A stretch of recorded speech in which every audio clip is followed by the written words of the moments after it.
Good evening student. आज मैं आपको NCERT class 10 chapter some application of trigonometry exercise 9.1 का क्वेश्चन नंबर 4 लेके आया हूं। क्वेश्चन नंबर 4 का सॉल्यूशन देखिए कैसे करते हैं। The angle of elevation of the top of a tower from a point on the ground which is 30 meter away from the foot of the tower is 30 degree. Find the height of the tower. कहने का मतलब क्या है यहां पे कि angle of elevation किसका, top का। एंगल ऑफ एलिवेशन किसका, टॉप ऑफ अ टावर। मतलब कहां से, from a point on the ground. मतलब कि एक ग्राउंड बनाना है आपको। ग्राउंड बनाएंगे सबसे पहले, क्लियर। ये ग्राउंड हो गया आपका, ठीक है। अब इस पर एक पॉइंट लेंगे। सपोज दैट ये पॉइंट हो गया, उस साइड में ले सकते हैं, कहीं भी पॉइंट ले सकते हैं। ये पॉइंट ले लिया, उसका नाम मैंने ए रख दिया। फिर यहां से क्या है, angle of elevation. Angle of elevation मतलब कब बनता है एंगल ऑफ एलिवेशन, जब आप नीचे से किसी चीज को ऊपर देखेंगे। तो किसको देखना है, top of a tower. Top of a tower किसको देखना है, टॉप ऑफ टावर। तो एक टावर बनाएंगे अपन लोग, ये टावर बना लिया अपन लोगों ने, ठीक है, क्लियर। इसके टॉप का एंगल ऑफ एलिवेशन मतलब एंगल ऑफ एलिवेशन के लाइन ऑफ साइट क्रिएट करेंगे। तो लाइन ऑफ साइट क्या आएगी बेटा, ये आएगी लाइन ऑफ साइट, ठीक है। ये लाइन ऑफ साइट ये हॉरिजॉन्टल ग्राउंड है आपका, ठीक है ना। इनके बीच में जो एंगल बनता है वो एंगल ऑफ एलिवेशन 30 डिग्री, किसका, टॉप ऑफ द टावर। तो ये पॉइंट आप मान लीजिए बी, ये पॉइंट मान लीजिए सी। फिर टावर क्या है, वो पॉइंट क्या है, which is 30 metre away from the foot tower. Tower का फुट ये है, उससे 30 मीटर दूर, 30 मीटर डिस्टेंस पे। मतलब ये डिस्टेंस कितनी है आपकी, 30 मीटर, क्लियर है। अब आपको जो है find the height of the tower. Tower की हाइट फाइंड आउट करनी है। मतलब ये आपने क्या मान ली, h। ये 90 डिग्री हो जाएगा क्योंकि टावर जो है वर्टिकली होता है, क्लियर है। इस क्वेश्चन में तो वर्टिकली बात कर रहा है, ठीक है। तो ये हाइट क्या हो गई आपकी, h मीटर। हाइट आपको फाइंड आउट करनी। अब देखिए राइट एंगल ट्राइंगल आपका बन गया। राइट एंगल ट्राइंगल बन गया कौन सा, ABC या CBA, क्लियर है। तो अकॉर्डिंग टू फिगर कैसे लिखेंगे, according to figure in triangle ABC। अब देखिए बेटा, आपको बेस दिया गया है। क्या दिया गया है, बेस। ये बेस होता है। एंगल के सामने वाला क्या होता है, परपेंडिकुलर होता है। जो भी एंगल आपको गिवन रहता है, 90 के सामने वाला हाइपोटेनस। तो आपको क्या निकालना है, बेस गिवन है, हाइट मतलब आपको परपेंडिकुलर निकालना है। तो परपेंडिकुलर और बेस का रेशियो क्या होता है, tan थीटा। क्या होता है, tan थीटा। मतलब tan ऑफ किसका, थीटा कितना है यहाँ पे, 30 डिग्री। तो यहाँ पे क्या लेंगे बेटा अपन लोग, tan 30 degree is equal to perpendicular upon base. क्या होता है, परपेंडिकुलर अपॉन बेस, ठीक है। मतलब आप यहाँ पे tan theta is equal to होगा P अपॉन H। ये ध्यान रखिए आप, ठीक है। जिसको बिल्कुल भी नहीं आता ध्यान रखिए, perpendicular upon base, sorry perpendicular upon base, P upon B क्या आएगा, परपेंडिकुलर अपॉन बेस, क्लियर है। और आपका साइन थीटा क्या आएगा, परपेंडिकुलर अपॉन हाइपोटेनस। और कॉस थीटा क्या आएगा, बेस अपॉन हाइपोटेनस। तो यहां पे P stands for perpendicular, B stand for base, H stand for hypotenuse, clear है। तो tan 30 कितना हो जाएगा, perpendicular upon base, height upon distance, मतलब H अपॉन 30। tan 30 की वैल्यू ये भी याद कर लीजिए, tan 30 कितना होता है, 1/√3। इन सब चीजों को याद करके रखिए।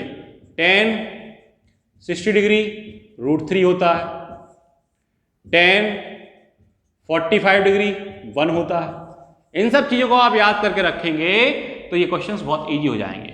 tan 30 की value 1/√3 is equal to H upon 30।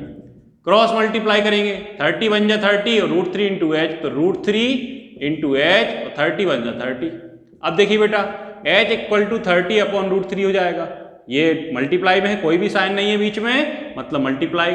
तो √3 मल्टीप्लाई में तो उधर जाके क्या हो जाएगा, डिवाइड, क्योंकि जिसकी वैल्यू फाइंड आउट करनी पड़ती है उसके साथ जो कुछ भी होता है उसका ट्रांसपोजिशन किया जाता है। तो ट्रांसपोजिशन में मल्टीप्लाई वाला डिवाइड में चला जाएगा। अब अगर नीचे √3 क्या है, इरेशनल नंबर है। √3 क्या है, इरेशनल नंबर। 9th क्लास में आपने पढ़ा होगा, अगर अब डिनोमिनेटर में इरेशनल नंबर आ रहा है तो क्या करेंगे, रेशनलाइजेशन कर देंगे, रेशनलाइजेशन ऑफ डिनोमिनेटर। ठीक है, तो रेशनलाइजेशन ऑफ डिनोमिनेटर में अगर √3 यहाँ पे है तो √3 से ऊपर नीचे मल्टीप्लाई कर देंगे, मतलब न्यूमरेटर में भी डिनोमिनेटर में।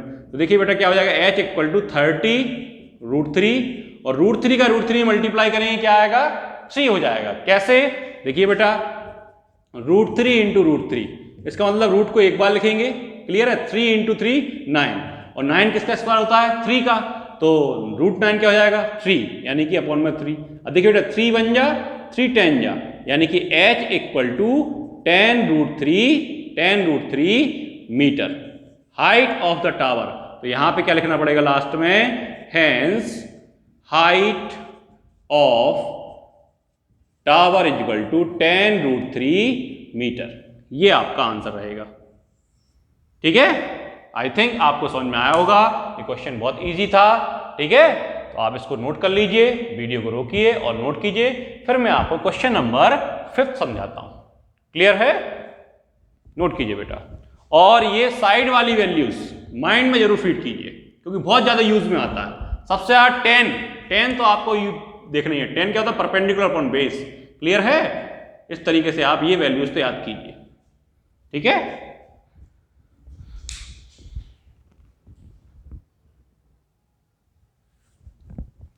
चलिए बेटा शुरू करते हैं क्वेश्चन नंबर 5। क्वेश्चन नंबर 5 क्या कहता है, a kite is flying at a height of 60 metre above the ground. The spring attached to the kite is temporarily tied to a point on the ground. The inclination of the string with the ground is 60 degree. Find the length of the string assuming that there is no slack in the string. Which means क्या मतलब हुआ इसका, एक kite जो है, kite means पतंग, ground से 60 metre, ground से 60 मीटर, तो यहां पे इसका मतलब क्या है, वर्टिकली, क्या है, वर्टिकली, ग्राउंड से 60 मीटर ऊपर उड़ रही है, फ्लाइंग, कितनी, 60 metre above the ground. The spring attached to the kite is temporarily tied to a point on the ground, मतलब कि जो उसकी रस्सी है, डोरी है, स्प्रिंग मतलब डोरी, क्लियर, डोरी है, वो एक पॉइंट ग्राउंड पे पॉइंट है, उससे टेम्पररी टाइट, कुछ समय टाइम के लिए, मतलब कि बांध दी गई है या अटैच कर दी गई है। क्लियर है। अब the inclination of the spring with the ground, जो स्प्रिंग रहती है, स्प्रिंग, ठीक है ना, स्प्रिंग वो ग्राउंड के साथ कितना एंगल बना रही है, 60 डिग्री इंक्लिनेशन एंगल। ठीक है, the length of the spring find out करनी है आपको, और assuming that there is no slack in the spring, मतलब कि आपको जो, मान लीजिए आपकी, सपोज दैट ये पतंग है, यहां पे इसको मैं यहां पे ऐसे बना लेता हूं, ये पतंग, ठीक है, यहां पे ए पॉइंट हो गया, ये पॉइंट आपका बी हो गया, ये कितना है, 60 मीटर अबव द ग्राउंड। ठीक है, ग्राउंड से 60 मीटर ऊपर ये पतंग उड़ रही है। अब इसको, अब पतंग उड़ती है तो स्ट्रेट तो उड़ती नहीं है, थोड़ा सा इधर उधर उड़ेगी, ठीक है ना, क्लियर है, क्योंकि हवा तो चलती रहती है। ठीक है, और यहां पे इसकी स्ट्रिंग जो है ग्राउंड पे एक पॉइंट ले लेते हैं अपन लोग, इस तरीके से बनाएंगे, जैसे मैं बना रहा हूं बेटा वैसे ही आप बनाएंगे, तो कभी इन क्वेश्चन में प्रॉब्लम नहीं आएगी। थोड़ा सा कम ले लेते हैं क्योंकि एंगल 60 डिग्री है। ठीक है, अब जो है इसकी जो डोरी है, ये डोरी इस पॉइंट के साथ अटैच कर दी जाती है, मतलब सी, क्लियर, ये आपका 90। ठीक है, स्ट्रेट लाइन ही बनाएंगे बेटा, ये स्ट्रेट लाइन। अब वो पूछ रहा है इस स्ट्रिंग की, ये स्ट्रिंग की लेंथ क्या होगी, तो मैं मान रहा हूं यहां पे ये पॉइंट आपका क्या है, सी, ये पॉइंट आपका क्या है, ए, क्लियर है, तो मैं इसको एल मान ले रहा हूं, एल मीटर, क्लियर है, यहां से यहां तक क्या है, एल मीटर मैंने लेट कर लिया, जो लेंथ लेट किया यहां पे वो क्या लेट किया, एल मीटर। ठीक है, अब आपसे ये एंगल स्ट्रिंग ग्राउंड के साथ कितना एंगल इंक्लिनेशन है, इसका इंक्लिनेशन कितना है, the inclination of the string, inclination कितना है 60 डिग्री, कितना है 60 डिग्री। अब आपसे पूछा जा रहा है कि ये निकालना है। देखिए बेटा, अब आपको गिवन क्या है, गिवन है हाइट मतलब परपेंडिकुलर, इसके सामने वाला क्या होता है परपेंडिकुलर, और इसके सामने हाइपोटेनस, मतलब आपको लेंथ निकालनी है तो एल मीटर।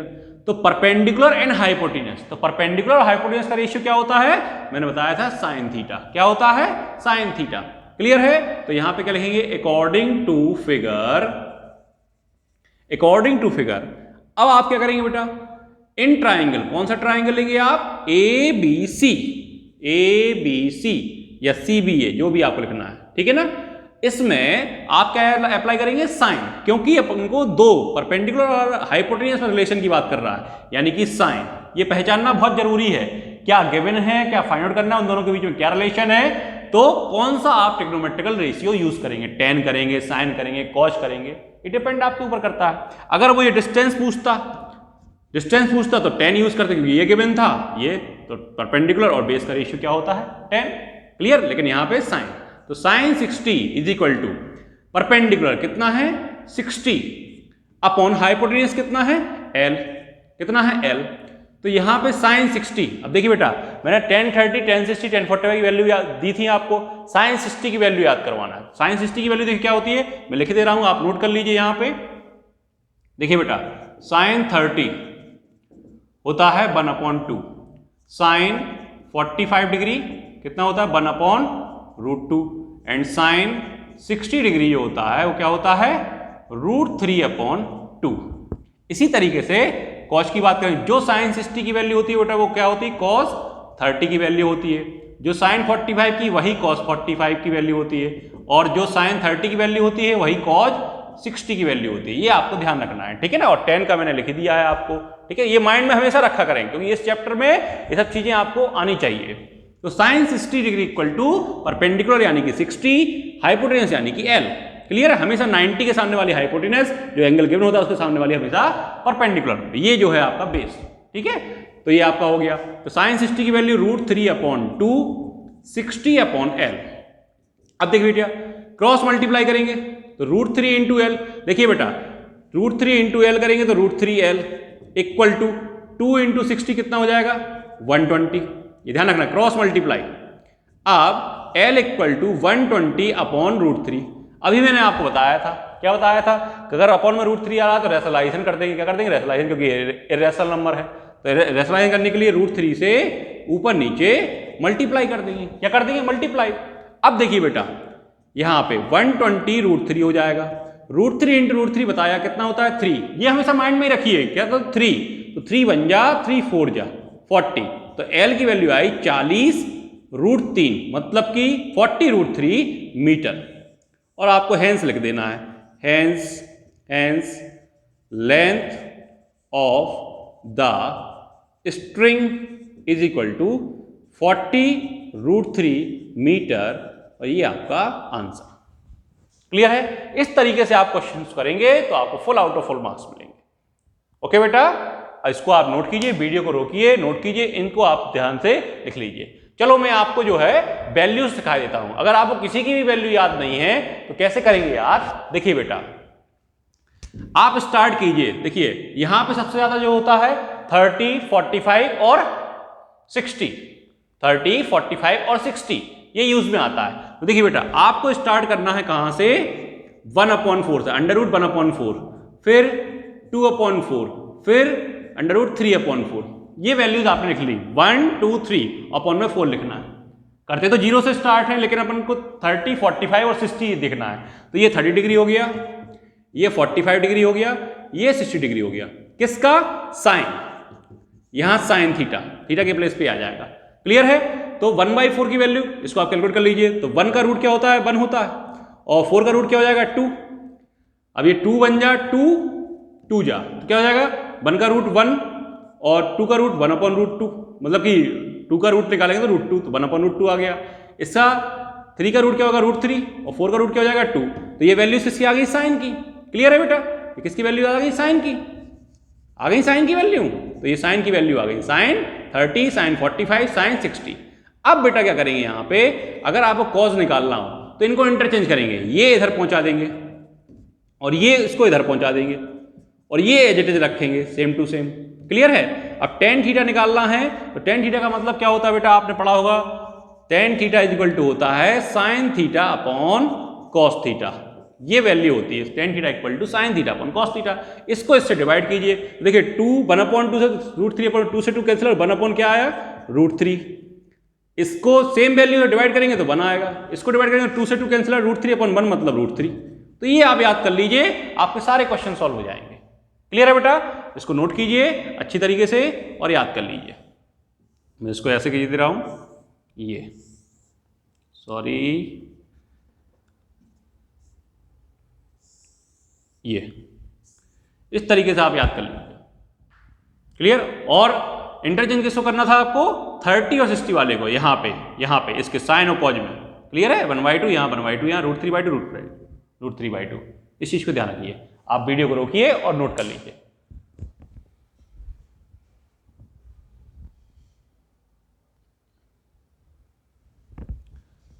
हाँ बेटा, शुरू करते हैं अपन लोग क्वेश्चन नंबर 6। क्वेश्चन नंबर 6 क्या कहता है, a 1.5 metre tall boy is standing at some distance from a 30 metre tall building. मतलब कि 1.5 मीटर टॉल बॉय है, कहां पे स्टैंडिंग है, कुछ distance, some distance from a 30 metre tall building. Clear है, इतना आपने पढ़ लिया। मतलब एक बिल्डिंग से 30 मीटर, जो कि 30 मीटर टॉल बिल्डिंग है, मतलब उसकी हाइट दी गई है, ठीक है, और बॉय की हाइट कितनी दी गई है 1.5 मीटर। एक 1.5 metre boy 30 metre tall building से सम डिस्टेंस, कुछ डिस्टेंस पे है। तो अपन लोग बना लेते हैं, यहां पे क्या बना लेते हैं, एक 30 मीटर हाई बिल्डिंग, कितनी है 30 मीटर हाई बिल्डिंग यहां पे बनाते हैं। क्लियर है। तो यहां पे बेटा ये अपन लोग 30 मीटर टॉल बिल्डिंग, क्लियर है, ग्राउंड पे ही रहेगी ये, तो ग्राउंड बना लेते हैं। सिर्फ थोड़ा सा क्वेश्चन पढ़ना है और जितना कहा जाए उतना काम करना है। थोड़ा सा क्वेश्चन पढ़िए और जितना कहा जाए उतना काम कीजिए। तो आपका ये हो गया, ये बॉय को मैं जो है यहाँ पे इस तरीके से बना दे रहा हूं। अब क्लियर। तो यहां पे बॉय की हाइट को मैंने लिख लिया AB, ये आपका बॉय है, यहां पे कितना है 1.5 मीटर, यहां से यहां तक 1.5 मीटर। और ये जो है मैंने इसको C और D, ये आपकी हाइट हो गई किसकी, बिल्डिंग की, कितनी है 30 मीटर। ये हाइट कितनी हो गई 30 मीटर। क्लियर है। अब वो क्या करते हैं, the angle of elevation from his eyes. तो बॉय खड़ा है तो बॉय सी आईज कहां रहेंगी, यहां पे, ठीक है ना। तो angle of elevation from his eyes to the top of a building increases from 30 degree to 60 degree as he walks toward the building, ठीक है ना। मतलब कि ये बॉय ठीक है ना, इसकी आईज से एंगल ऑफ एलिवेशन बन रहा है, कहां पे, इसके टॉप का, किसके टॉप का, टॉप ऑफ अ बिल्डिंग, ठीक है ना। मतलब ये यहां से इसको देख रहा होगा, तो एंगल आईज से एंगल ऑफ एलिवेशन बन रहा है। मतलब क्या करना पड़ेगा बेटा, अपन को आईज से एक हॉरिजॉन्टल लेवल, मतलब कि हॉरिजॉन्टल लाइन खींचनी पड़ेगी। ये अपन ने खींच दी। अब आईज से क्या हुआ, एंगल ऑफ एलिवेशन कहां पे, बिल्डिंग के टॉप का, ये कितना दे रहा है, सबसे पहले इनिशियली दे रहा है 30 डिग्री, क्योंकि 30 से 60। अब वो क्या कह रहा है, यहां से बिल्डिंग की तरफ वो वॉक किया, मतलब बॉय कहां पहुंच गया, बॉय सपोज दैट यहां पहुंच गया, ये आ गया आपका बॉय, ठीक है ना। ये बॉय जो है कहां गया, यहां आ गया। क्लियर है। तो मैंने इस पॉइंट को कह दिया A dash and B dash. A dash B dash नहीं कहना है तो आप इसको जो है PQ कह दो। क्या कह दो, PQ। ये पॉइंट हो गया आपका, यहां पे लिख लेते हैं, सॉरी यहां पे लिख लेते हैं P एंड Q। अब उसने बिल्डिंग के टॉप को फिर से देखा, तो एंगल ऑफ एलिवेशन कितना आया बेटा, 60 डिग्री। कितना आया, 60 डिग्री। ये कितना आया, 60 डिग्री। इसी तरीके से फिगर्स बनाएंगे आप, जैसे थोड़ा पढ़ेंगे थोड़ा फिगर। क्लियर है, नहीं तो गड़बड़ हो जाएगा, क्योंकि फिगर बनना इंपॉर्टेंट है इन क्वेश्चंस में। तो 1.5 मीटर बॉय बिल्डिंग की तरफ गया, तो एंगल ऑफ एलिवेशन क्या होता है, हॉरिजॉन्टल लेवल, आइज से हॉरिजॉन्टल लेवल खींचना पड़ेगा, और ये लाइन ऑफ साइट, ठीक है ना, ये लाइन ऑफ साइट कहलाएगी, ये हॉरिजॉन्टल लाइन कहलाएगी। दोनों के बीच का एंगल ऑफ एलिवेशन कितना हो गया, 30 से 60 हो गया। क्लियर है। अब वो आपसे पूछ रहा है find the distance he walk towards the building, मतलब वो बिल्डिंग की तरफ कितनी डिस्टेंस गया, ठीक है ना। तो देखिए यहां था बॉय, तो यहां से वो x डिस्टेंस सपोज चला गया इस साइड, क्लियर। ये आपको निकालना है, मतलब x निकालना है। तो देखिए बेटा ये भी x होगा, क्लियर, ये भी आपका x होगा, ठीक, ये x है तो ये भी x होगा। अब थोड़ा दिमाग लगाइए, ये 1.5 मीटर बॉय है, ये भी आपकी हाइट कितनी 1.5, ये भी 1.5, इसको हम लिख ले रहे हैं r, ठीक है ना, ये 90, तो ये कितना हो गया 1.5 मीटर यहां से यहां तक। अब बेटा ये पूरा 30 था, क्लियर है, ये बिल्डिंग की हाइट कितनी थी 30, ये 1.5, तो इतना क्या हो गया dr कितना हो गया, dr आपका जो है यहां से यहां तक क्या करेंगे 30 में से 1.5, 30 में से 1.5 माइनस करेंगे तो कितना आएगा, dr निकालेंगे आप तो 28.5, तो ये हाइट कितनी हो गई 28.5 मीटर, ये यहां से यहां तक आपकी हाइट हो गई, सॉरी बड़ा लिख देता हूं मैं यहां पे 28.5 मीटर, क्लियर है। अब आपको x निकालना है, क्या निकालना है x, तो कैसे किया जाए, देखिए बेटा जब दो एंगल्स आए तो दो राइट ट्रायंगल चूज करने पड़ते हैं। कैसे चूज करेंगे आप राइट ट्रायंगल, देखिए 30 के लिए आपका ये इस तरीके से आपको एक लाइन ऐसी ले जानी है, एक ये आपका 30 डिग्री, क्लियर है, तो ये आपका ट्रायंगल कौन सा, ये वाला, और 60 के लिए ये, तो मतलब ये वाला ट्रायंगल। तो आप देखिए यहां पे 30 के लिए कौन सा, ये वाला ट्रायंगल, पूरा ये वाला नहीं लेंगे, राइट एंगल आना चाहिए यहां पे, ठीक है ना। तो अकॉर्डिंग टू फिगर, ठीक है, सबसे पहले इन ट्रायंगल कौन सा, ए आर पूरा 30 के लिए ए आर पूरा ए आर डी में देखिए बेटा आपको डिस्टेंस और हाइट, मतलब कि बेस और परपेंडिकुलर बेस का रिलेशन निकालना है और वही रिलेशन दे रहा है, हाइपोटेन्यूज का कोई काम नहीं है, तो कौन सा यूज करेंगे 10, तो क्या लगाएंगे 10 30। अब बेटा 10 30 में यहां पे देखिए ये परपेंडिकुलर कितना है, ये परपेंडिकुलर देखिए यहां से डी आर कितना है 28.5, नीचे तक नहीं 28.5 इतना, तो ये कितना जाएगा 28.5 अपॉन बेस क्या है, देखिए बेटा बेस ए से लेकर के आर तक है, ए से लेकर के आर तक, ठीक है ना, मतलब ए से लेकर आर तक क्या है एक्स है ये, और ये आपका पी आर, मतलब इसको मैं अगर बाई लेट कर लूं तो x प्लस वाई क्या है, x प्लस वाई, ठीक है। तो 10 30 की वैल्यू क्या होती है 1/√3 equal to 28.5 x plus y. उद्देश्य क्या है अपना, x फाइंड आउट करना, क्योंकि x ही डिस्टेंस वो चला बिल्डिंग की तरफ, उसने यही तो पूछा, find the distance he walk towards the building, तो बिल्डिंग की तरफ चला, तो x फाइंड करना अपना एम है, क्लियर, अपना उद्देश्य क्या है x निकाले, बाई को नहीं निकालना, बाई की जरूरत ही नहीं है, ठीक है ना। अगर वो पूछता कि बिल्डिंग कितनी दूर है जहां पे है वो, तो बाई निकालते, लेकिन यहां पे x निकालना है। क्रॉस मल्टीप्लाई करेंगे बेटा तो देखिए x plus y equal to 28.5 into √3, clear है। अब यहां से ये इक्वेशन फर्स्ट मान लीजिए। अब देखिए बेटा यहां पे इसी के नीचे लिख रहा हूं मैं इन ट्राइंगल कौन सा, ये यहां 60 वाला PRD, ये ट्राइंगल्स की नेमिंग वगैरह आप अपने मन से लेंगे, जरूरी नहीं है कि आप जो है हमारी कॉपी करें, अपने मन से जो लेंगे, जो आप लेंगे वही लिखेंगे अकॉर्डिंग टू फिगर, क्योंकि फिगर के अकॉर्डिंग आपने लिख दिया। क्या लगाएंगे 10 60, क्योंकि यहां भी यही कहानी है। तो यहां पे हाइट कितना है बेटा, हाइट ये कितना है 28.5, ये पूरा 30 है, लेकिन अपन को इतना लेना है dr, क्लियर है, आया समझ में, dr अपॉन बाई, बेस क्या है बाई, तो 28.5 अपॉन बाई।